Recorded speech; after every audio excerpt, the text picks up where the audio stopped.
இன்றைக்கி சிம்பிளாக breakfast R dinner recipe தான் பார்க்க போகிறோம். அதுக்கு டிஃபன் சாம்பார் வித் இட்லி தான் பார்க்க போகிறோம். பாருங்கள், டிஃபன் சாம்பாருக்கு பருப்பு கழுவிட்டு 2 தக்காளி, 1 வெங்காயம், 2 பச்சை மிளகா, கத்திரிக்காய் கொஞ்சம் நிறையா போட்டுக்கணும். பருப்பு கம்மியாக இருந்தாலும் பரவாயில்ல, கத்திரிக்காய் நிறைய போட்டால் தான் இந்த டிஃபன் சாம்பாருக்கு நல்லாயிருக்கும். நான் இன்றைக்கி சமமாக தான் போட்டேன், அவ்வளோதான் இருந்துச்சு. கொஞ்சம் மஞ்சத்தூள் இல்லை மிளகாத்தூள் இது போட்டு 2 விசில் விட்டு எடுத்து வச்சிடலாம், இருக்கட்டும். அதுக்கப்புறம் இட்லி குண்டா எடுத்து நல்லா வாஷ் பண்ணிவிட்டு இட்லி ஊற்றி வச்சிட வேண்டியதாங்க. இட்லி ஊற்றும் போது நீங்கள் எண்ணெய் வந்து எதுக்கு கம்மியாக இருக்குமோ அதெல்லாம் நம்ம அவாய்ட் பண்ணுறது நல்லது. நான் எண்ணெய் ஊற்றாது தான் செய்வேன், ஒட்டவே ஒட்டாது. கண்டிப்பாக நீங்களும் ட்ரை பண்ணி பாருங்கள். அது டிஃபன் சாம்பார் தாளிச்சிடலாம்.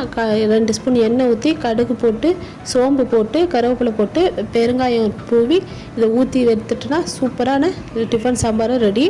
அதே நேரத்தில் இட்லியும் வெந்துடுச்சுங்க. இட்லியும் நம்ம தண்ணியில் காமிச்சிட்டு பாருங்கள், ஒட்டவே இல்லை, தண்ணியில் காமிச்சு எடுத்து